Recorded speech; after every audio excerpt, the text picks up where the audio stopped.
Hello. ಇವತ್ತು ನಾನು ಮಾತಾಡಲಿಕ್ಕೆ ಹೊರಟಿದ್ದು ಒಂದು 4 ಜನದ ಬಗ್ಗೆ ಮಾತಾಡಬೇಕು ನನಗೆ ಇವತ್ತು. ಅದು 4 ಜನ ನಿಮಗೆ ಗೊತ್ತಿರಬೇಕು, ಹಾಗೇನಿಲ್ಲ.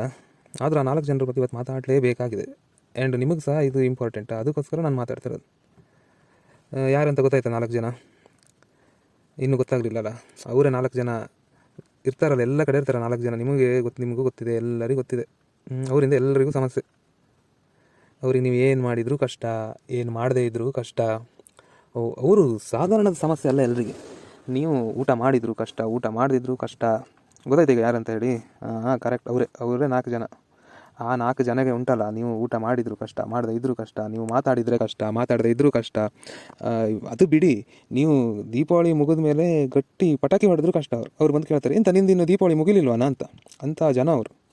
ಈಗ ಕರೆಕ್ಟಾಗಿ ಗೊತ್ತಾಯ್ತು ನಿಮ್ಗೆ ಅವ್ರು ಯಾರು 4 ಜನ ಅಂತ. ಪ್ರತಿ ಒಬ್ಬರಿಗೂ ಸಮಸ್ಯೆ ಆಗಿರ್ತಾರೆ ಅವ್ರು. ಆ 4 ಜನ ಮನೆಯಲ್ಲೂ ನಿಮ್ಗೆ ಹೇಳ್ತಾರೆ ಅವರಿಂದ, ಈ ಬಟ್ಟೆ ಹಾಕೊಳ್ಬೇಡ, 4 ಜನ ನೋಡಿದರೆ ಏನು ಹೇಳ್ತಾರೆ ನಿಮಗೆ ಹಾಗೆ ಅಂತ. ಎಲ್ಲಿ ತನಕ ಅಂತ ಹೇಳಿದರೆ, ಅವ್ರಿಗೆ ನಾವು ಚಡ್ಡಿ ಹಾಕುವುದು ಕಷ್ಟವೇ. ನೀನು ಯಾವ ಬ್ರ್ಯಾಂಡ್ ಚಡ್ಡಿ ಹಾಕ್ತಿ ಅಂತ ಕೇಳಿದವರು ಇದ್ದಾರೆ ತುಂಬ ಜನಕ್ಕೆ. ನಿಮ್ಗೆ ಅನುಭವ ಇರ್ಬೋದು ಇವರು ಯಾವ ಥರ ಜನ ಅಂತೇಳಿ. ಇವತ್ತು ನಾನು ನಿಮಗೆ ಅದಕ್ಕೆ ಆ 4 ಜನರಿಂದ ಹೇಗೆ ದೂರ ಇರುವುದು ಅಂತ ಹೇಳಿಕೊಡ್ತೇನೆ. ಆ 4 ಜನರ ಬಗ್ಗೆ ಇವತ್ತು ನಿಮಗೆ ಅವರಿಂದ ಹೇಗೆ ನಾವು ಬದುಕುವುದು, ಅವರನ್ನು ಹೇಗೆ ಅವಾಯ್ಡ್ ಮಾಡೋದು ಜೀವನದಲ್ಲಿ, ಇದೆಲ್ಲದರ ಬಗ್ಗೆ ಹೇಳ್ತೇನೆ. ಒಂದು ಎಕ್ಸಾಂಪಲ್ ಕೊಡ್ತೇನೆ ನೋಡಿ. ಇಬ್ಬರು ಅಪ್ಪ ಮಗ ಹೋಗ್ತಾ ಇರ್ತಾರೆ. ಆ ಅಪ್ಪ ಮಗ ಹೋಗುವಾಗ ಒಂದು ಕತ್ತೆ ಇರ್ತದೆ ಅವ್ರ ಹತ್ರ. ಕತ್ತೆನ ಕರ್ಕೊಂಡು ಹೋಗ್ತಾ ಇರ್ತಾರೆ ನಡೆಸ್ಕೊಂಡು. ಹೀಗೆ ಯಾರೋ ಒಬ್ಬ ಹೇಳ್ತಾನೆ ಹೋಗುವಾಗ, ನಿಮ್ಗೆ ಗೊತ್ತಿರಬೇಕು, ಅದು ನಾನೊಂದು ಫಸ್ಟಿಗೆ ವೀಡಿಯೋದಲ್ಲಿ ಇರಲಿ ಅಂತ ಹೇಳ್ತಿರೋದು.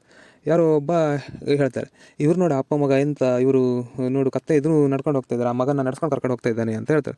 ಅದಕ್ಕೆ ಅಪ್ಪ ಏನು ಮಾಡ್ತಾನೆ, ಇವ್ನು ಹೇಳಿ ಸರಿ ಇರ್ಬೋದು ಅಂತ ಹೇಳ್ಬಿಟ್ಟು ಇವನ ಮಗನ ಕತ್ತೆ ಮೇಲೆ ಕೂರಿಸ್ಕೊಂಡು ನಡ್ಕೊಂಡು ಹೋಗ್ತಾನೆ. ಸ್ವಲ್ಪ ಮುಂದೆ ಹೋದಾಗ ಇನ್ನೊಬ್ಬ ಸಿಗ್ತಾನೆ. ಅವ್ನು ಹೇಳ್ತಾರೆ, ನೋಡ ಮಗ ಅಪ್ಪ ನಡ್ಕೊಂಡು ಬರ್ತಾ ಇದ್ದಾನೆ, ಮಗ ಕತ್ತೆ ಮೇಲೆ ಹೋಗ್ತಾ ಇದ್ದಾನೆ ಅಂತ ಹೇಳ್ತಾರೆ. ಅದಕ್ಕೆ ಇನ್ನೇನು ಮಾಡೋದು, ಮಗನ ಕೆಳಗಿಳಿಸಿ ಅಪ್ಪ ಕತ್ತೆ ಮೇಲೆ ಕೂತ್ಕೊಂಡು ಹೋಗ್ಲಿಕ್ಕೆ ಸ್ಟಾರ್ಟ್ ಮಾಡಿದೆ. ಆಗ ಇನ್ನು ಸ್ವಲ್ಪ ಮುಂದೆ ಆದಾಗ ಇನ್ನೊಬ್ಬ ಸಿಗ್ತಾನೆ. ನಾವು ಹೇಳ್ತಾನೆ, ಇವ್ರು ನೋಡಿ ಅಪ್ಪ ಕತ್ತೆ ಮೇಲೆ ಇದ್ದಾನೆ, ಆ ಸಣ್ಣ ಮಗ ನಡ್ಕೊಂಡು ಬರ್ತಾ ಇದ್ದಾನೆ ಅಂತ. ಇದು ಇನ್ನೂ ಸಮಸ್ಯೆ. ಅದಕ್ಕೆ ಇವರು ಸಮಸ್ಯೆ ಬೇಡ ಅಂತ ಹೇಳಿ ಇಬ್ಬರು ಕತ್ತೆ ಮೇಲೆ ಕೂತ್ಕೊಂಡು ಹೋಗ್ತಿದ್ದಾರೆ. ಸ್ವಲ್ಪ ಇನ್ನೂ ಮುಂದೆ ಆದಮೇಲೆ ಏನಾಯ್ತು ಅಂತ ಹೇಳಿದರೆ, ಇನ್ನೊಬ್ಬ ಹೇಳ್ತಾನೆ, ಅಲ್ಲಿ ನೋಡಿ ಅವರಿಬ್ಬರು ಆ ಕತ್ತೆ ಮೇಲೆ ಕೂತ್ಕೊಂಡು ಹೋಗ್ತಾ ಇದ್ದಾರೆ, ಆ ಕತ್ತೆ ನೋಡಿ ಎಷ್ಟು ಪಾಪ ಥರ ಇದೆ ಅಂತ. ಇದು ಇವರಿಗೆ ಇನ್ನೂ ಪ್ರಾಬ್ಲಮ್ ಆಯ್ತು. ಇವ್ರು ಏನು ಮಾಡ್ತಾರೆ, ಇಬ್ಬರು ಹಿಡಿತಾರೆ, ಕತ್ತೆನೇ ಇವ್ರು ಹೊತ್ಕೊಂಡು ಹೋಗ್ಲಿಕ್ಕೆ ಸ್ಟಾರ್ಟ್ ಮಾಡ್ತಾರೆ. ನೀವು ಸಹ ಹೀಗೆ, ನೀವು ಜನರ ಮಾತಿಗೆ ಬೆಲೆ ಕೊಡ್ತಾ, ಜನರ ಮಾತನ್ನೆಲ್ಲ ಕೇಳ್ತಾ ಹೋದರೆ ನೀವು ಸಹ ಹಾಗೆ ಕತ್ತೆನ ನೀವು ತಲೆ ಮೇಲೆ ಹೊತ್ಕೊಂಡು ಹೋಗ್ಬೇಕು ಆಮೇಲೆ. ಗೊತ್ತಾಯ್ತಾ? ಈಗ ನಿಮಗೇ ಗೊತ್ತಿದೆ ನಿಮ್ಮ ಬಗ್ಗೆ ಈಗ ಯಾರೋ ಒಬ್ರು ಮಾತಾಡ್ತಾ ಇದ್ದಾರೆ ಅಂತ ಹೇಳಿದರೆ, ಅವ್ರು ನಿಮಗೆ ಊಟ ಹಾಕ್ತಾರಾ? ಏನಾದರೂ ಒಂದು ಇಲ್ಲಿ ತನಕ ಅವ್ರು ನಿಮ್ಗೆ ಏನಾದ್ರು ಒಂದು ಕಾಂಟ್ರಿಬ್ಯೂಷನ್ ಅವ್ರು ನಿಮ್ಗೆ ಕೊಟ್ಟಿದ್ದಾರಾ? ನೀವು ಊಟ ಮಾಡಿದರೂ ಮಾತಾಡ್ತಾರೆ, ಅವ್ರು ಊಟ ಮಾಡಲಿಲ್ಲ ಅಂದರೂ ಮಾತಾಡ್ತಾರೆ. ಅಂಥವ್ರು ನೀವು ಮಾತಾಡಿದಾಗ ನೀವು ಯಾಕೆ ಟೆನ್ಷನ್ ಮಾಡ್ತೀರಾ? ಅವ್ರು ನಿಮಗೆ ಊಟ ಅಂತೂ ಆಗೋದಿಲ್ಲ, ಅವ್ರು ನಿಮಗೆ ಒಳ್ಳೆಯ ಅಡ್ವೈಸ್ ಅಂತೂ ಕೊಡೋದಿಲ್ಲ. ಅವ್ರು ನಿಮ್ಮ ಬಗ್ಗೆ ಹೊಟ್ಟೆ ಉರಿ ಉಳ್ಳವರು ಆ್ಯಕ್ಚುಲಿ ನೋಡ್ಲಿಕ್ಕೆ ಹೋದರೆ. ಬಟ್ ನೀವು ಅವ್ರ ಮಾತಿಗೆ ಯೋಚನೆ ಮಾಡಿಕೊಂಡು ನಿಮ್ಮಲ್ಲಿ ನೀವು ಫಿಯರ್ ತಂದ್ಕೊಂಡು ನೀವು ಮನೇಲಿ ಕೂತ್ಕೊಳ್ತೀರ. ಅವ್ರು ಏನೋ ಹೇಳ್ತಾರೇನೋ, ಆ 4 ಜನ ಹೇಳಿದರೆ ನಾನು ಏನು ಮಾಡೋದು, ಅವ್ನು ಏನು ಹೇಳ್ತಾನೆ ನನ್ನ ಬಗ್ಗೆ, ಎಷ್ಟು ನೀವು ಕರೆಕ್ಟಾಗಿ ಯೋಚನೆ ಮಾಡಿ. ಬರೀ ಒಂದು ಈ 4 ಜನದ ಫಿಯರಿಂದ ನೀವು ಎಷ್ಟು ನಿಮ್ಮ ಆಪರ್ಚುನಿಟೀಸ್ನ ಕಳ್ಕೊಂಡಿದ್ದೀರ ಅಂತ ನೀವು ಯೋಚನೆ ಮಾಡಿ. ನಿಮ್ಗೊಂದು ಗೊತ್ತಾಗ್ತದೆ, ನಾನು ಹೀಗೆ ತುಂಬ ನೀವು ಕಮೆಂಟ್ ಮಾಡಬೇಕಾದ್ರೆ ನಂದು ಹೀಗಾಯ್ತು ಅಂತೇಳಿ. ನಿಮ್ಮ ಊರಲ್ಲಿರ್ಬೋದು, ನಿಮ್ಮ ಸಂಬಂಧಿಕರಿರ್ಬೋದು, ಎಲ್ಲ ಕಡೆ ಹಾಗೆ ನಿಮಗೆ ಎಷ್ಟು ನೀವು ಈ ಥರ ನಿಮ್ಮ ಲೈಫಲ್ಲಿ ಆಪರ್ಚುನಿಟೀಸ್ನ ಕಳ್ಕೊಂಡಿದ್ದೀರ ಅಂತ ಹೇಳಿ. ಇದಕ್ಕೆ ಸರಿಯಾಗಿ ನಮ್ಮ ಮನೆಯವರು ಹಾಗೆ ಮಾಡೋದು. ನಿಮಗೂ ಆಗಿರ್ತದೆ. ಈಗ ನಿಮಗೆ ಮನಸ್ಸಿರ್ತದೆ, ನಿಮ್ಮ ಮನೆಯವ್ರು ಹೇಳ್ತಾರೆ 4 ಜನ ಏನು ಅನ್ಕೊತಾರೆ, ನೀನು ಅದು ಮಾಡಬೇಡ ಅಂತ. ಈಗ ನೀವು ಹಾಗೆ ಮಾಡದೆ ಕೂತ್ಕೊಂಡ್ರೆ ನೀವು ಊಟ ಯಾರು ಅವ್ರು ಹಾಕ್ತಾರೆ 4 ಜನ ಬಂದು. ಈಗ 4 ಜನ ನೀವು ಮಾರುತಿ ಕಾರ್ ತಗೊಂಡ್ರು ಮಾತಾಡ್ತಾರೆ. ಮಾರುತಿ ಕಾರ್ ತಗೊಂಡ ತಕ್ಷಣ ನೀನು BMW ತಗೊಳ್ಬೇಕಿತ್ತು ಅಂತಾರೆ. BMW ತಗೊಂಡ್ರೆ ಹೇಳ್ತಾರೆ ನೀವು ರೋಲ್ಸ್ ರಾಯ್ಸ್ ತಗೊಳ್ಬೇಕಿತ್ತು ಅಂತ. ಈ ಜನರಿಗೆ ಏನು ಗೊತ್ತಾ, ಅವರಿಗೆ ಮಾತಾಡೋದೇ ಕೆಲಸ. ನೀವು ಹಾಗಂತ ಅವ್ರು ಹೇಳಿದ ಎಲ್ಲ ಮಾಡ್ಲಿಕ್ಕೆ ಆಗೋದಿಲ್ಲ. ಅವ್ರು ಹೇಳಿದ ನೀವು ಕೇಳ್ತಾ ಕೂತ್ಕೊಂಡ್ರೆ ನಿಮ್ಮ ತಲೆ ಒಳಗಡೆ ಎಲ್ಲಿ ತನಕ ಈ 4 ಜನ ಅಂತ ಇರ್ತದೋ ಅಲ್ಲಿ ತನಕ ನೀವು ಸೆಲ್ಫ್ ಇಂಪ್ರೂವ್ ಆಗೋದಿಲ್ಲ ನಿಮ್ಮದು. ಇದು ಮಾತ್ರ 100% ನಾನು ನಿಮ್ಗೆ ಹೇಳ್ತಿದ್ದೇನೆ. ನೀವು ಅದಕ್ಕೆ ಏನು ಗೊತ್ತಾ, 4 ಜನದ ಬಿಟ್ಬಿಡಿ. ನಿಮ್ಮ ಹತ್ರ 2 ಆಪ್ಷನ್ ಇದೆ. ಒಂದು, ಅವ್ರ ಜೊತೆ ನೀವು ಸೇರ್ಕೊಂಡು ಮಾತಾಡೋದು. ಆ 4 ಜನ ಏನು ಗೊತ್ತಾ, ಅವರೊಂದು ಜಾಗದಲ್ಲಿರ್ತಾರೆ, ಒಂದು ಟೀ ಅಂಗಡಿ ಇಲ್ಲ ಒಂದು ಖಾಲಿ ಜಾಗ ಅವರನ್ನು ಸೆಟ್ ಮಾಡ್ಕೊಂಡಿರ್ತಾರೆ. ಅದು ಹೋಗೋ ಬರೋರ ಬಗ್ಗೆ ಎಲ್ಲ ಮಾತಾಡೋದು, ಕಷ್ಟಪಟ್ಟು ಕೆಲಸಕ್ಕೆ ಹೋಗೋರ ಬಗ್ಗೆ ಇವರಲ್ಲಿ ಕಮೆಂಟ್ಸ್. ಹೀಗಿನವರೆಲ್ಲ ನೀವು ಅವ್ರ ಜೊತೆ ಕೂತ್ಕೊಳ್ಳಿ, ನೀವು ಇದೇ ಮಾಡ್ತೀರಿ. ಇನ್ನೊಂದು ಏನಂತ ಹೇಳಿದ್ರೆ, ನೀವು ನಿಮ್ಮ ಕೆಲಸ ಮಾಡಿ, ಅವ್ರು ಏನು ಬೇಕಾದ್ರೆ ಮಾಡಿ, ನೀವು ಅವ್ರನ್ನ ತಲೆಯಿಂದ ತೆಗೆದಕ್ಕೆ ಅವ್ರ ಸಂಬಂಧವಿಲ್ಲ. ಅವ್ರು ನೀವು ಅಂದ್ಕೊಂಡ್ರೆ ಮಾತ್ರ ನಿಮ್ಗೆ ಅವರು ಮ್ಯಾಟರ್ ಆಗಿ ಕಾಣೋದು. ನೀವು ಅವ್ರನ್ನ ಬಿಟ್ಟುಬಿಟ್ರೆ, ಈ 4 ಜನ ಅದೆಲ್ಲ ಬಿಟ್ಟು ನಿಮ್ಗೆ ಏನು ಬಟ್ಟೆ ಬೇಕಾದ ಹಾಕೋದು, ನಿಮ್ಗೆ ಏನು ಕೆಲಸ ಬೇಕು ಅದನ್ನು ಮಾಡೋದು, ನೀವು ಮಾಡ್ಲಿಕ್ಕೆ ಸ್ಟಾರ್ಟ್ ಮಾಡಿದರೆ ನಿಮಗೆ ಅವ್ರು ಕಾಣೋದಿಲ್ಲ.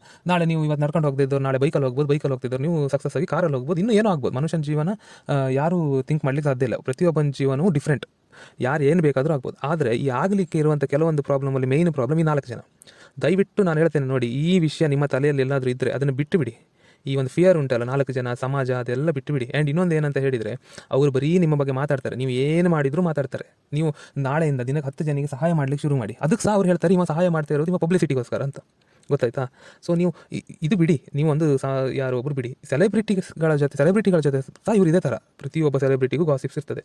ಅವ್ರ ಬಗ್ಗೆ ಅಲ್ಲ, ಅವ್ರ ಬಗ್ಗೆ ಮಾತಾಡ್ತಾರೆ, ಪ್ರಧಾನಮಂತ್ರಿ ಬಗ್ಗೆ ಮಾತಾಡ್ತಾರೆ, ನಮ್ಮ ಚೀಫ್ ಮಿನಿಸ್ಟರ್ ಬಗ್ಗೆ ಮಾತಾಡ್ತಾರೆ, ಪ್ರತಿಯೊಬ್ಬರ ಬಗ್ಗೆ ಮಾತಾಡ್ತಾರೆ. ಅವ್ರು ಇದನ್ನೆಲ್ಲ ಕಮೆಂಟ್ಸ್ ಎಲ್ಲ ಓದ್ತಾ ಕೂತ್ಕೊಂಡ್ರೆ ಅವ್ರ ದಿನ ಕಳೀತದ? ಅವ್ರು ಇವತ್ತು ಆ ಸ್ಟೇಜಿಗೆ ಹೋಗ್ಲಿಕ್ಕೆ ಆಗ್ತದಾ? ಇಲ್ಲ ಅಲ್ವಾ. ಸೊ ದಯವಿಟ್ಟು ನೀವೇನು ಗೊತ್ತಾ, ನಿಮಗೆ ಒಂದು ಗುರಿ ಇರಲಿ, ನಿಮ್ಗೆ ಏನು ಮಾಡಬೇಕು ಅದನ್ನು ಮಾಡಿ. ಆಚೆ ಈಚೆ ಯೋಚನೆ ಮಾಡೋದು ಬೇಡ, 4 ಜನ ಬೇಡ, 8 ಜನ ಸಹ ಬೇಡ. ನೀವು ನಿಮ್ಮ ಗುರಿ ಕಡೆ ಗಮನ ಕೊಟ್ಟು ಅದನ್ನು ಮಾಡೋದು ಅಷ್ಟೇ ನಿಮ್ಮ ಕೆಲಸ. ಅವರು ನೀವು ಹೇಳೋದುಂಟಲ್ಲ, ನೀವು ಅದ್ರ ಬಗ್ಗೆ ನೀವು ಇದು ಮಾಡಿದರೆ ಏನಾಗ್ತದೆ ಏನೋ, ನಾಳೆ ಏನಾಗ್ತದೆ, ನಿನ್ನೆ ಏನಾಯಿತು, 4 ಜನ ಏನು ಮಾಡ್ತಾರೆ, ಇದೆಲ್ಲ ನೀವು ಯೋಚನೆ ಮಾಡ್ತಾ ಕೂತ್ಕೊಂಡ್ರೆ ಅದು ಮುಗಿಯೋದಿಲ್ಲ. ಇದು ದಿನ ಇರ್ತದೆ, ನಿಮ್ಮದು ಲೈಫು ನಾಳೆ ಮುಗಿಯುವಂಥ ಲೈಫ್ ಅಲ್ಲ. ನಾವು ತುಂಬ ವರ್ಷ ಇನ್ನೂ ಬದುಕಲಿಕ್ಕಿದೆ. ಅಲ್ಲಿ ತನಕ ನಿಮ್ಗೆ ಏನು ಸಾಧನೆ ಮಾಡಬೇಕು, ಏನು ಸಕ್ಸಸ್ ಆಗಬೇಕಿದೆ ಎಲ್ಲ ನಿಮ್ಗೆ ಆಗಲಿಕ್ಕಿದೆ.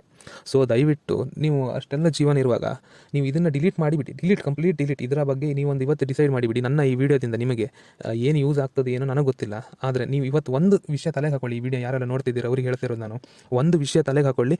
ಇವತ್ತೇ ಲಾಸ್ಟ್ ಈ ಮೂಮೆಂಟಿಗೆ ನಾನು ಒಂದು ತಲೆಗೆ ಹಾಕೊಳ್ತಾ ಇದ್ದೇನೆ, ಏನಂತ ಹೇಳಿದರೆ, ಇನ್ಮೇಲೆ ಯಾರ ಬಗ್ಗೆ ಸಹ ಯೋಚನೆ ಮಾಡೋದಿಲ್ಲ.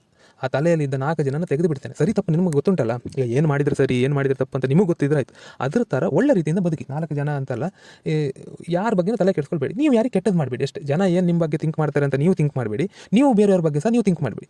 ನೀವು ಸುಮ್ಮನೆ ಒಳ್ಳೆ ರೀತಿಯಿಂದ ಬದುಕಿ. ಈ ನೇಚರ್ ಜೊತೆ ಇರುವುದೇ ಇಷ್ಟು ಜೀವನ. ಈ ನೇಚರ್ ಜೊತೆ ನಾವು ನೇಚರ್ಗೆ ರೆಸ್ಪೆಕ್ಟ್ ಕೊಟ್ಕೊಂಡು ಒಳ್ಳೆ ರೀತಿಯಿಂದ ಬದುಕಲಿಕ್ಕೆ ಇರುವುದು, ಗೊತ್ತಾಯ್ತಾ. ಸೊ ನೀವು ಒಳ್ಳೆ ರೀತಿಯಿಂದ ಬದುಕಿ, ಜೀವನದಲ್ಲಿ ಏನಾಗಲಿಕ್ಕಿಲ್ಲ ಅಷ್ಟೇ, ಮತ್ತಿನ್ನೇನಿಲ್ಲ. ನೇಚರ್ ನಿಮಗೆ ಆಟೋಮೆಟಿಕ್ಕಾಗಿ ನಿಮಗೆ ಸಪೋರ್ಟ್ ಮಾಡ್ತದೆ. ನಿಮಗೆ ಒಂದು ಗೋಲ್ ಏನಿದೆ ನೋಡಿ, ಅದಕ್ಕೆ ನೀವು ಆಟೋಮೆಟಿಕ್ಕಾಗಿ ರೀಚ್ ಆಗ್ತೀರ. ಆ 4 ಜನದ ಬಗ್ಗೆ ಮಾತ್ರ ಥಿಂಕೇ ಮಾಡಬೇಡಿ. 800 ಕೋಟಿ ಜನ ಇದ್ದಾರೆ ಈ ಪ್ರಪಂಚದಲ್ಲಿ. 800 ಕೋಟಿ ಜನರೇ ನಿಮಗೆ ಯಾರು ಏನಂತ ಗೊತ್ತುಂಟ ನಿಮಗೆ, ಎಲ್ಲಿ ಯಾರಿದ್ದಾರೆ ಏನಂತ. 800 ಕೋಟಿ ಜನರೇ ಯಾರ ಬಗ್ಗೆ ಯೋಚನೆ ಮಾಡಿದೆ. ನೀವು ಬರೀ ಈ ಒಂದು 4 ಜನ ಏನು ಅನ್ಕೊತಾರೆ ಅಂತ. ಅದಕ್ಕೆ ನಿಮ್ಮ ಫ್ರೆಂಡ್ಸ್ ಇರ್ಬೋದು, ನಿಮ್ಮನ್ನು ಕಾಲು ಎಳಿಲಿಕ್ಕೆ ಉಂಟಲ್ಲ, ನಿಮ್ಮ ಫ್ರೆಂಡ್ಸ್ ಇರ್ತಾರೆ, ನಿಮ್ಮ ರಿಲೇಟಿವ್ಸ್ ಇರ್ತಾರೆ, ನಿಮ್ಮನ್ನು ವ್ಯಂಗ್ಯ ಮಾಡಲಿಕ್ಕೆ ತುಂಬ ಜನ ಇರ್ತಾರೆ. ನೀವು ಅದು ಬಿಟ್ಟುಬಿಡಿ. ಪ್ರಪಂಚದಲ್ಲಿ 800-900 ಕೋಟಿ ಜನಸಂಖ್ಯೆ ಇದೆ. ಇದು ಬರೀ ಒಂದು ಭೂಮಿ, ಇದೇ ಥರ ಎಷ್ಟೋ ಗ್ರಹಗಳಿದೆ. ಯಾರಿಂದ ಯಾರನ್ನೇ ಆಗಲಿಕ್ಕಿಲ್ಲ. ನೀವು ಹುಟ್ಟಿರೋದು ನಿಮ್ಮ ಇದರಿಂದ, ಯಾರನ್ನು ನಂಬ್ಕೊಂಡು ನೀವು ಹುಟ್ಟಲಿಲ್ಲ, ಗೊತ್ತಾಯ್ತಾ. ನಿಮಗೆ ಹುಟ್ಟಿಸಿದಾತ ಹುಲ್ಲು ಮೇಯಿಸಲಾರ ಅಂತ ಹೇಳ್ತಾರಲ್ಲ, ನಿಮ್ಮ ಜೀವನ ಏನೂ ಆಗ್ಬೋದು. ಸೊ ಸುಮ್ಮನೆ ಟೆನ್ಷನ್ ಮಾಡ್ಕೊಂಡು ಯಾರೋ ಬಗ್ಗೆ ಯೋಚನೆ ಅಂತೂ ಮಾಡ್ತಾ ಕೂತ್ಕೊಳ್ಬೇಡಿ ಅಷ್ಟೇ. ನೇಚರ್ ಜೊತೆ ಸರಿ ಇರಿ, ನಿಮ್ಮ ಗುರಿ ಸರಿ ಇರಲಿ, ಗೊತ್ತಾಯ್ತಾ. ಇಷ್ಟೇ ಇರು ಜೀವನ. ಈಗ ನೇಚರ್ ನೋಡಿ, ಮಳೆ ಬರ್ತದೆ, ಸೆಕೆ ಬರ್ತದೆ. ಸೆಕೆಗಾಲದಲ್ಲಿ ಸೆಕೆ ಜಾಸ್ತಿ ಆಯ್ತಂತ ನೀವು ಬೈಲಿಕ್ಕೆ ಸ್ಟಾರ್ಟ್ ಮಾಡ್ತೀರಾ. ಹಾಗಂತ ಅದು ಸೂರ್ಯ ನಾಳೆಯಿಂದ ಯೋಜನೆ ನನಗೆ ಬೈತಾರೆ ಅಂತ ಸೂರ್ಯ ಬರ್ದಿರ್ತಾನೆ. ಅಥವಾ ಮಳೆ ಬಂತು, ಮಳೆ ಆದ್ರ ಟೈಮ್ ಮಳೆ ಜಾಸ್ತಿ ಆದ ತಕ್ಷಣ ನೀವು ಏನೋ ಹೇಳಿದ ತಕ್ಷಣ ಅದು ಮಳೆ ನಿಲ್ತದ. ಅದ್ರ ಟೈಮಿಗೆ ಅದು ಬರ್ತದೆ, ಅದಕ್ಕೆ ಹೋಗ್ಬೇಕು ಅನ್ಸಿದಾಗ ಅದು ಹೋಗ್ತದೆ ಅಷ್ಟೇ.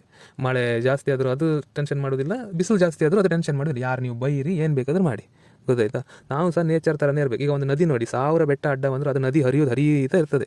ಅದನ್ನೆಲ್ಲ ಫೇಸ್ ಮಾಡ್ಕೊಂಡು ಬಂದು ಅದು ಸಮುದ್ರಕ್ಕೆ ಸೇರ್ತದೆ, ಗೊತ್ತಾಯ್ತಾ. ನೀವು ಸಹ ನಿಂತ ನೀರಾಗೋದಕ್ಕಿಂತ ನದಿ ಥರ ಹರಿತಾ ಇರಬೇಕು. ಏನಾದರೂ ಒಂದು ಜೀವನದಲ್ಲಿ ಅಚೀವ್ಮೆಂಟ್ ಮಾಡ್ತಾ ಇರಬೇಕು.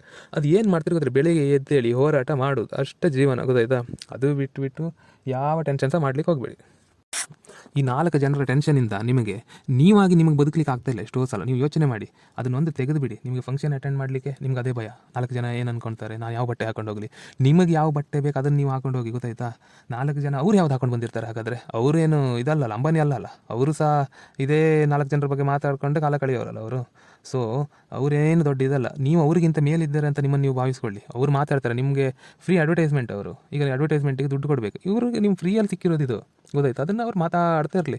ಈಗ ನಾಳೆ ನೀವೇನು ಸಾಧನೆ ಮಾಡಿದರೆ ಅದು 4 ಜನಕ್ಕೆ ಗೊತ್ತಾಗಬೇಕಲ್ಲ. 4 ಜನಕ್ಕೆ ಗೊತ್ತಾಗಬೇಕಾದ್ರೆ ಈ 4 ಜನ ಬೇಕಲ್ಲ.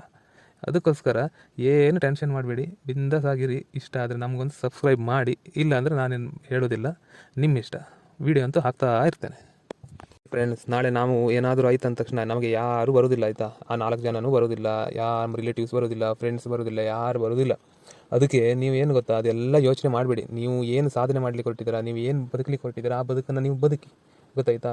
4 ಜನರ ಬಗ್ಗೆ ಥಿಂಕ್ ಮಾಡೋದೇ ಬಿಟ್ಬಿಡಿ. ಒಂದೇದಾಗಿ ನೀವು ಅವ್ರ ಬಗ್ಗೆ ಏನು ಥಿಂಕ್ ಮಾಡಬೇಡಿ. ಅದೊಂದು 4 ಜನ ಸಮಾಜ ಇದೆ ಅಂತಲೇ ನೀವು ಅಂದ್ಕೊಳ್ಬೇಡಿ. ನಿಮಗೆ ಏನಿರೋದು, ನಿಮಗೆ ಬದುಕಲಿಕ್ಕಿರೋದು, ನಿಮ್ಮ ಕಾಮನ್ ಸೆನ್ಸ್ ಯೂಸ್ ಮಾಡಿ ನೀವು ಸರಿ ತಪ್ಪು ಏನಾದರೂ ತಿಳ್ಕೊಂಡು ನೀವು ಬದುಕಿ ಅಷ್ಟೇ. ಅಕಸ್ಮಾತ್ ನಿಮ್ಗೆ ಆ ಥರ ಮಾತಾಡೋರು ಎಲ್ಲಾದರೂ ಸಿಕ್ಕಿದ್ರೆ, ಈಗ ಏನಾದರೂ ನೀವು ಒಂದು ಒಳ್ಳೆ ಬಟ್ಟೆ ಹಾಕೊಂಡು ಹೋಗಿರ್ತಾರೆ, ಆದರೂ ನಿಮ್ಮನ್ನು ಮಾನಸಿಕವಾಗಿ ನಿಮ್ಮನ್ನು ಕುಗ್ಸೋರು ಇರ್ತಾರೆ ಕೆಲವರು. ಆ ಥರವಾಗಿ ಅವರೆಲ್ಲಾದರೂ ನಿಮಗೆ ಸಿಕ್ಕಿದ್ರೆ, ಅವ್ರು ಏನಾದ್ರು ನಿಮಗೆ ಹೇಳಲಿಕ್ಕೆ ಬಂದಾಗ ನೆಗೆಟಿವ್ ಏನಾದರೂ ಹೇಳ್ತಾರೆ. ಅವರು ಕೆಲಸನೇ ಅಷ್ಟೇ ಅಲ್ವಾ. ನೀವು ಮೊಬೈಲಲ್ಲಿ ಬಿಸಿ ಇದ್ದಾಗ ಮಾಡಿ, ಅವರಿಗೆ ಜಾಸ್ತಿ ಎಂಟರ್ಟೈನ್ ಮಾಡಲಿಕ್ಕೆ ಹೋಗಬೇಡಿ, ಆಯಿತಾ. ಅವ್ರು ಏನಾದ್ರು ಹೇಳಿದರೆ ನೀವು ಕೇಳಲಿಲ್ಲ ಅನ್ನೋ ಥರ ಮಾಡಿ. ಆವಾಗ ಪುನಃ ಹೇಳಿ ನನಗೆ ಕೇಳಲಿಲ್ಲ ಅಂತ ಹೇಳಿ, ಪುನಃ ಹೇಳಲಿಕ್ಕೆ ಟ್ರೈ ಮಾಡಿದಾಗ ನಂಗೆ ಅರ್ಥ ಆಗಲಿಲ್ಲ ಅಂತ ಹೇಳಿ. ಇಷ್ಟೊತ್ತಿಗೆ ಅವರು ಸೈಲೆಂಟ್ ಆಗಿ ಬಿಡ್ತಾರೆ. ಯಾಕೆಂದರೆ ಈ ನೆಗೆಟಿವ್ ಇದೆಲ್ಲ ಇದೆಯಲ್ಲ, ಅದನ್ನ ಪದೇ ಹೇಳಲಿಕ್ಕೆ ಅವರಿಗೂ ಆಗೋದಿಲ್ಲ. ನೀವು 2 ಸತಿ ಕೇಳಿದ ತಕ್ಷಣ ಅವರು ಸೈಲೆಂಟಾಗಿ ಬಿಡ್ತಾರೆ ಆಯಿತಾ. ಮತ್ತು ಅಂಥವ್ರ ಜೊತೆ ಸ್ವಲ್ಪ ನಿಷ್ಠೂರವಾಗಿ ಬಿಹೇವ್ ಮಾಡಿ, ಏನಾಗೋದಿಲ್ಲ. ಯಾಕಂದರೆ ಅವ್ರು ಏನು ಯೂಸ್ ಇಲ್ಲ ಗೊತ್ತಾಯ್ತಾ, ನಿಮ್ಗೆ ಅವ್ರು ಏನು ಹೆಲ್ಪ್ ಆಗ್ತಾರೆ ಅದೆಲ್ಲ ಬಿಟ್ಟುಬಿಡಿ. ಅವರು ಅಂಥವ್ರ ಜೊತೆ ಸ್ವಲ್ಪ ನಿಷ್ಠೂರವಾಗಿಯೇ ಮಾತಾಡಿ, ನೀವು ಏನಾಗೋದಿಲ್ಲ, ಮುಳ್ಳನ್ನು ಮುಳ್ಳಿಂದನೇ ತೆಗಿಬೇಕು ಗೊತ್ತಾಯ್ತಾ. ಮತ್ತು ನಿಮ್ಮನ್ನು ನೀವು ಲವ್ ಮಾಡಿ, ಬರೀ ನಿಮ್ಮ ಬಗ್ಗೆ ಮಾತ್ರ ಥಿಂಕ್ ಮಾಡಿ, ಬೇರೆಯವ್ರ ಬಗ್ಗೆ ಥಿಂಕ್ ಮಾಡಬೇಡಿ. ಅವ್ರು ಏನು ಥಿಂಕ್ ಮಾಡ್ತಾರೆ ಅಂತ ಸಹ ನೀವು ಥಿಂಕ್ ಮಾಡಬೇಡಿ. ನಿಮ್ಮನ್ನು ನೀವು ಲವ್ ಮಾಡಿ, ನಿಮ್ಗೆ ಏನಾಗಬೇಕು, ನಿಮಗೆ ನೋಡಿ ಈ ಪ್ರಕೃತಿ ಎಷ್ಟು ಚೆಂದ ಇದೆ, ಅದನ್ನು ನಾನು ಅದರಲ್ಲಿ ಬದುಕಬೇಕು, ಅದನ್ನು ಥಿಂಕ್ ಮಾಡಿ ಅಷ್ಟೇ. ಅವರಿಗೆ ಮಾತಾಡೋದು ಮಾತ್ರ ಕೆಲಸ ಫ್ರೆಂಡ್ಸ್, ಅವ್ರ ಜೀವನವೇ ಮಾತಾಡೋದು. ನಮ್ಗೆ ಆಗಲ್ಲ, ನಮಗೆ ಬದುಕುವುದೇ ಕೆಲಸ. ಸೊ ನಾವು ಬದುಕೋದು ಹೇಗೆ ಅಂತ ಅದರ ಬಗ್ಗೆ ಕಾನ್ಸಂಟ್ರೇಷನ್ ಕೊಡೋಣ ಆಯಿತಾ. ಈ ಮಾತಾಡೋರ ಬಗ್ಗೆ ಇವತ್ತಿಂದ ಬಿಟ್ಟುಬಿಡಿ, ಅವ್ರ ಬಗ್ಗೆ ಯೋಚನೆ ಮಾಡೋದು. ಅವರಿಲ್ಲ ಪ್ರಪಂಚದಲ್ಲಿ, ಆ ಥರ ಏನೂ ಇಲ್ಲ, 4 ಜನನೇ ಇಲ್ಲ, ಸುಮ್ಮನೆ ನಮ್ಮ ತಲೆಯಲ್ಲಿ ನೀವು ಅದನ್ನು ಮಾಡ್ಕೊಂಡಿರೋದು ಆ್ಯಕ್ಚುಲಿ ಹೇಳಬೇಕಂದ್ರೆ. ಅದನ್ನು ಬಿಟ್ಟುಬಿಡಿ, ನಿಮ್ಮ ಗಾಡಿ ಸ್ಟಾರ್ಟ್ ಮಾಡಿ ಹೋಗಿ. ಬಾಯ್ ಬಾಯ್.